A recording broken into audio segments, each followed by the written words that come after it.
I am so very excited to talk about this video today because what better way to kick off a 3-yard quilt book than with a collab. That collab just happens to be with none other than Miss Curve Appeal herself, M.A. Couture, Matt Cox. And so we had been talking about doing a collab since last year, and then my wedding happened, and then life just happened. And then a couple weeks ago, she came into our shop when she was in town for the Rusty Barn Quilt Show out at Cal Expo.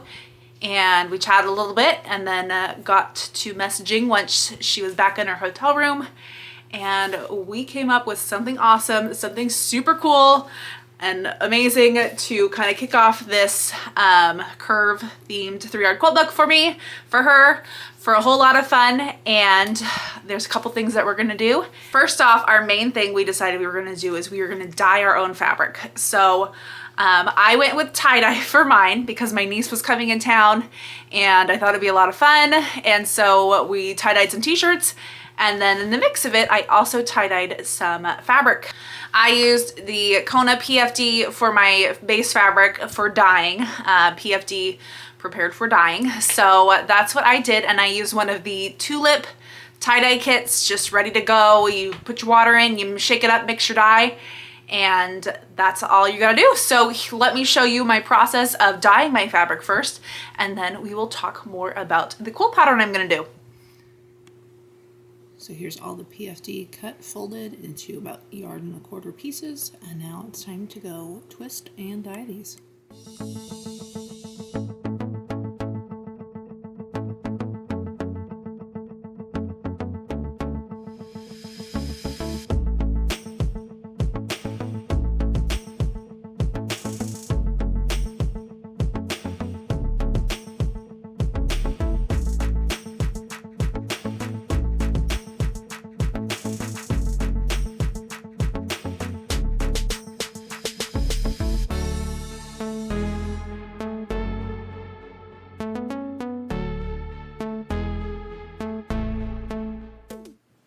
So here's our fabric dyeing. So this one's kind of circly, this one's scrunched, and these two are kind of spirally.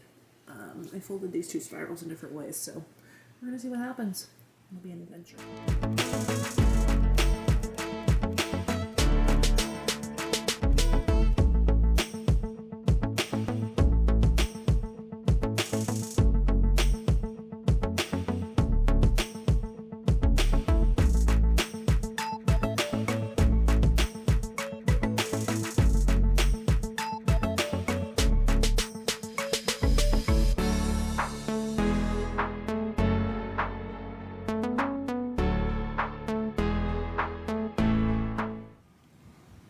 So here's our collection of things that are drying and baking.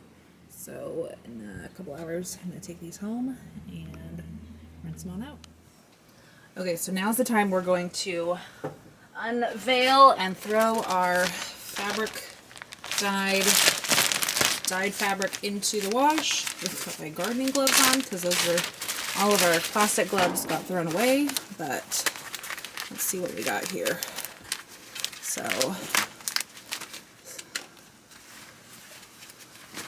here's our first piece, nice and bright and colorful. Let's see, I should have 4 of these. This one, kind of a little more on the crumply side. It'll be interesting to see how all these white areas took. Oh, that one's got a lot of white. Okay. Since we're washing these all together, they may catch some color from some other spots. Hopefully it doesn't turn them completely brown. Maybe I'll throw in some color catchers. I haven't decided. Okay, go in and cut these.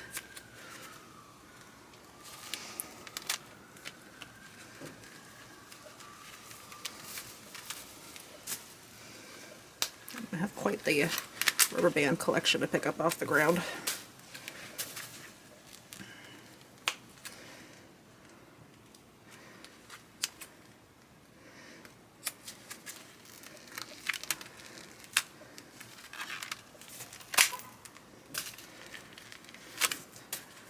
I did kind of wait to do these last, so then we'd at least have more dye to use on our shirts.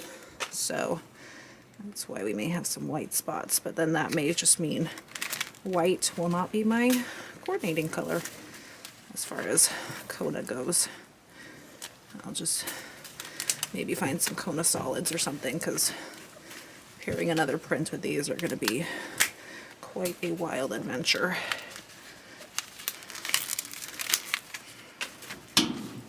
Right now the colors are nice and bright.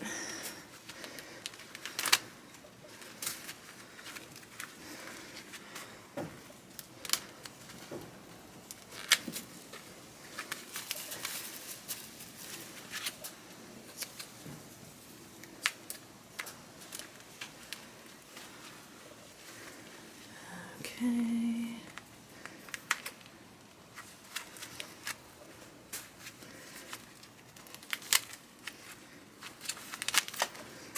I think this may be the most intensive one to get things off of, because it was like rings. So, okay, I think that's all of those. That's kind of cool. Let's see if it stays that cool. I got one more. This one I think was the scrunch one that I just kind of threw things into. So this was the last one I did.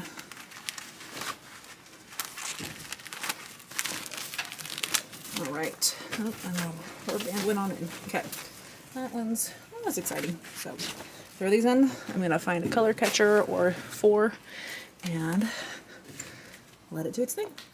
So you have now seen the dyeing process, the twisting process, the rubber banding process, and now it is time for the reveal of my 4 pieces of fabric. I will admit some turned out better than others. Well, they all turned out really cool. Just some are going to be better for this project than others. So let me grab those for you. So this first one was the spiral. So I twisted it from the center using a fork, and as you can see, it got a lot of white spots in there. I think this would be good for like a center panel of something. I don't think it's gonna have any kind of cool effect like if I was to cut it up. So that's what I may do, is I may just keep this as is and put some borders on it and call it good. This next one I know is the scrunch one that I did, where I kind of just bundled it all up and squished it together and splattered some dye on. One of these dyes was like the watered down at the end of the bottle, so it wasn't too saturated. It is kind of some nice colors in there, but again, I don't think it's quite right for this bright and cheery and happy and exciting project. This one will probably get cut up at some point in its life, or maybe I don't know, maybe it'll be some borders. I don't know. I think it's gonna get cut up probably. And this next one, I'm not quite sure what technique I use. I may have just like folded it, and I don't know. I really don't know I remember what I did with this one. And so it's definitely very bright in the corners, but then a lot of excess like blob here in the middle. So it has potential. It's got some bright colors in there. I think it could get used to get cut up and relive some life. But the one I'm gonna use for this one, I'm super excited with. So this is the one, I do know how this technique was. This was the one where I kind of made like rubber band circles, and it kind of looked like alien antennas kind of sticking out. We did one of my niece's t-shirts with this, and it's probably one of the best t-shirts by far. Other than the spiral t-shirts turned out really cool. I have a spiral t-shirt too, and I'm quite proud of it. But, so maybe by my reveal video, I'll wear that t-shirt for that. But this one turned out so cool. The colors were able to kind of saturate a little bit better because it wasn't fabric twisting onto itself, but it was, the fabric was kind of separated out in different ways. So I'm very excited to show you this one because it is fabulous, and it is exactly what I hoped for this project. So we got lots of color on this one. Oh, we're upside down. We're all twisted. So we've got lots of color on this. It's gonna look so cool. There's white spots, but not as much as like the spiral one or anything, but part of me doesn't want to cut this up, but the other part of me knows it's gonna look so cool, so awesome, and I am very excited to get my curve appeal going with this. So we've got some curves here in the fabric, and let me show you what pattern I'm gonna do. So for my part of this collab, I'm going to be doing double Dutch, which is this one here. And my plan is I'm gonna do, my background is gonna be my tie-dye fabric. And then I'm going to do probably, I'm either gonna go scrappy Kona or maybe just like black Kona. Actually, this border on the inside here may be, I may do that as black, just to kind of frame everything up. Do these all scrappy and then take one of my other pieces and do it as the border. Or if I have enough, this may become my border because I did 1.25 yards when I cut my pieces. So I think that has some potential. So my background's all gonna be the same. So that just needs to be 1 yard. That would make my binding also black if I did it that way. So that's what we're gonna do. We're gonna do some double Dutch. And I think having it scrappy is gonna allow for a whole lot of rainbow fun. I'm just gonna go through my bins like I did for my checkerboard quilt, and we're gonna have a good time. We're gonna get curvy up in here.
So here is this rainbow tie-dyed high that I seem to be writing right now. So before I talk about my pieces, here is how I made sure I knew what fabric was getting cut out of what piece.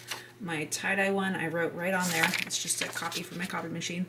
And then my Kona solid is my little wedge to make that little pizza slice. And then you put them together, it makes that block. So I've got 42 of these in all their various rainbow tie-dye glory. And then to get a rainbow color, I have 7 of each of these. So 7 pink, orange, yellow, green, blue, purple. They're not exact matches for this, obviously, because that's a bottle of tie-dye from Tulip. So I just picked kind of a close-ish color that would work. The pink's probably the furthest one off, but anyways, it's all good. So I'm gonna piece these all together in here, and then we're gonna have our little pizza wedges, and then we're gonna see how this is all gonna come together. And also, because I did 1.25 yards, I had enough for this to be my outside border, not as wide as the book says, so I cut that a little narrower, which means my inner border, which is this guy, I took some creative liberties as well and made that narrower. I don't really want a whole lot of black in there, just enough to kind of break up the tie-dye and the rainbow and everything. And then I had my 2.5-inch strips that I cut for binding instead of the economy binding. So with that, I'm going to be going to a Guild Sew Day tomorrow, because we have a 5th Saturday Sew Day when we have 5 Saturdays in a month. And so I'm packing up all my goodies. So I'm going to take this. I've got these guys. I bought one of these yellow fabric glue sticks because we know if I don't have to pin, I won't. I brought refills just because why not. I'm going to take my little mini project iron so I can work in one space. And then I've got my wool mat, my travel wool mat that I'll have with this guy. And then my little mini cutting board. I might take my rotating mat in case I need to square these up, but we'll see how far I get on that. And so I'm gonna pack these up and we'll see you at the sew day.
So here are all my wedges. I've got my pink ones, my orange ones, yellow ones, green ones, blue ones, and my purple ones.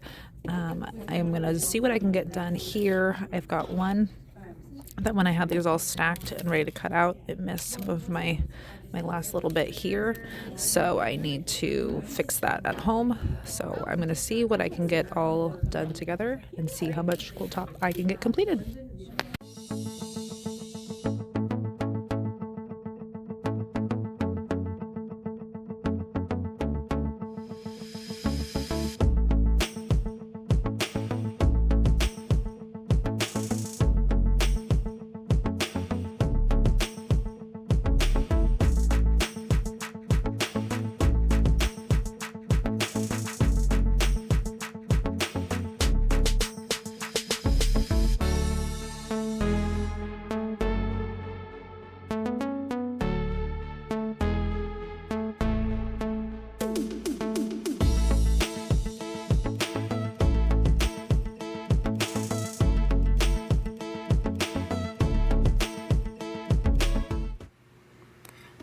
Fix my piece now that I'm home, so I'm going to get that in the bottom row, get that attached, and then come back and put some borders on.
So here we are back with my tie-dyed shirt and my tie-dyed quilt, and I think it is fantastic.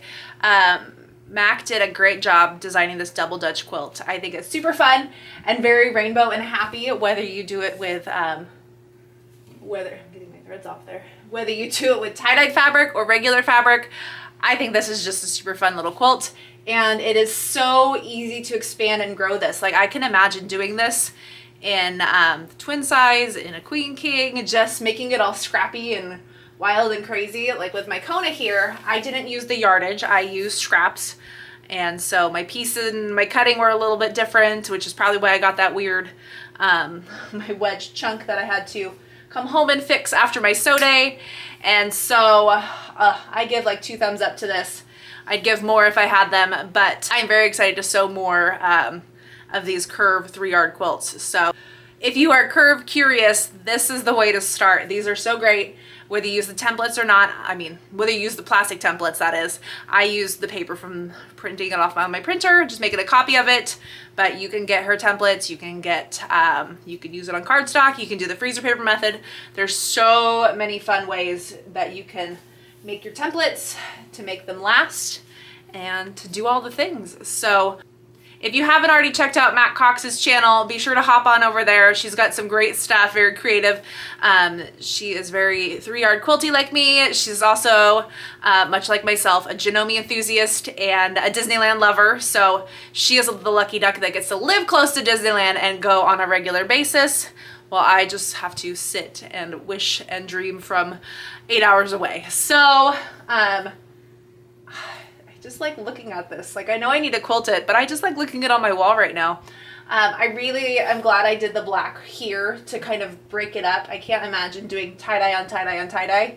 Well, obviously I can in here, but it needed this little bit of separation that was completely different from my little rainbow double Dutch braid going on. And so I'm going to sit here and dream and come up with wild ideas of how I'm going to quilt this. So in the meantime, 1, head over to Matt Cox's channel and check out her quilt, and 2, Let's give you an up close look so you can see all this rainbow tie-dyed goodness.